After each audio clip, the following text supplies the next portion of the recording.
Hello, good morning dear students. See, it is in 8th standard we are going to learn a poem of the second unit Geography lesson by Zulfikar Ghosh.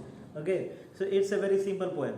Generally, poets are writing poems on every phase of life, but a poem can be written on geography also. See, that is the example set in front of you. That geography lesson. Let us discover what actually the poet wants to say, Zulfikar Ghosh.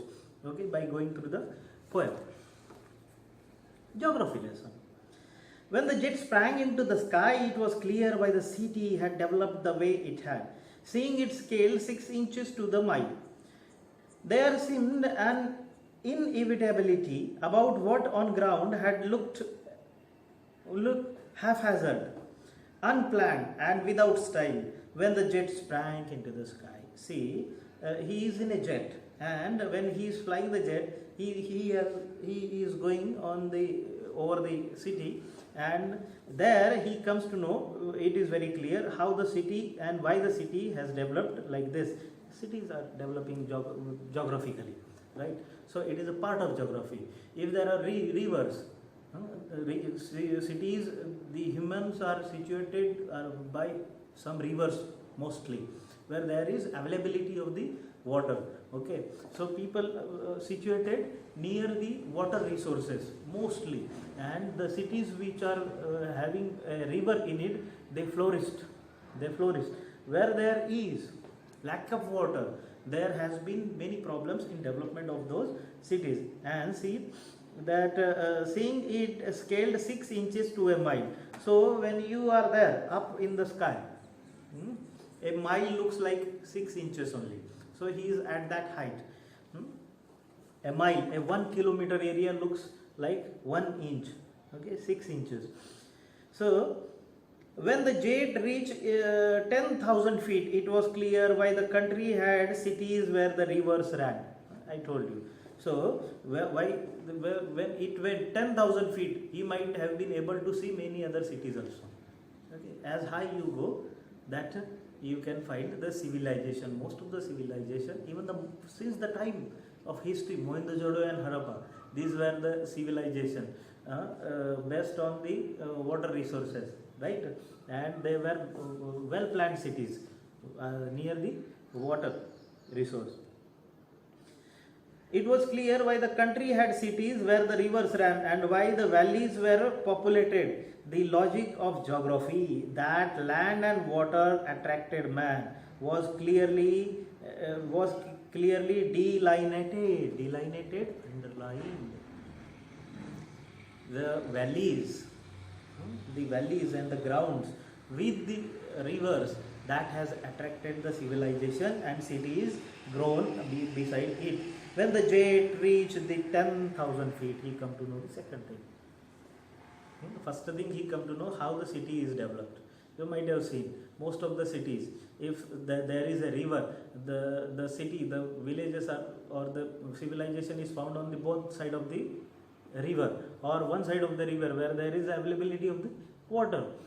So mostly in India you will come to know that to this side of the river there is a village, to another side of the river there is a village. So it's like this. And when he goes 10,000, he come to know many other cities are like that. And when the jet rose 6 miles high, oh my God, 6 kilometers high now.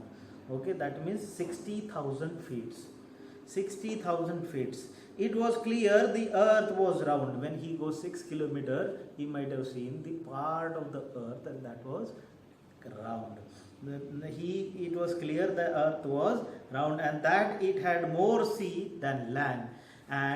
But it was difficult to understand that the men on the earth found causes to hate each other, to build walls across the cities and to kill. From that height, it was not clear why. See, in the end, the last line, he puts a question. It's a poem. He talks about geography. But in the last line, he comes with the sense of poetry. Okay. So a geography person can also tell, but a poet can raise a question like this. And what he raised, that he come to know that the earth, it was clear the earth was round. What he says, there was a scientist Galileo. What he says, there was a scientist who was killed just for saying this, that the earth is not flat but round. This happened in the history, right? So he says, this is the points. Now questions. He started in the last stanza. 2 stanzas, he speaks like a person, teacher of a geography, but in the third stanza, last lines, when he starts talking about the philosophy of life. It is clear that the earth is round, but still a scientist was killed for saying this, and that it had more sea than the land. There are oceans than the land, but still people are, human beings are in the race of finding more and more place to acquire. The land is very less and the civilization is growing, but it was difficult to understand the main on the earth found causes to hate each other. The land is this much only, and still people are hating each other.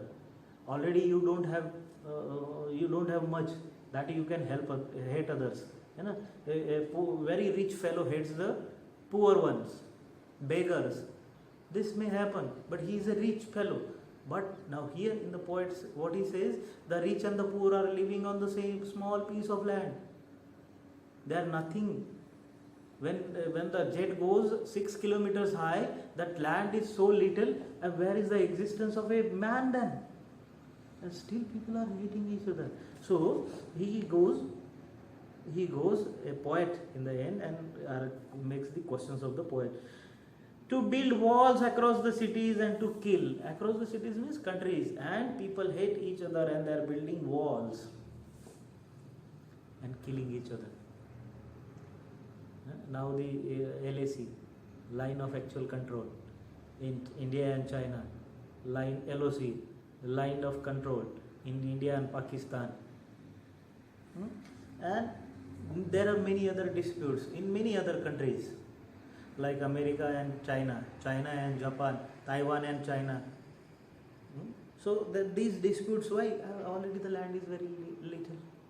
Why people are killing each other? So that is the question of the poet. From that height, it was not clear why. If you go high in the sky, it is not clear why people are killing each other. Why humans are hating each other.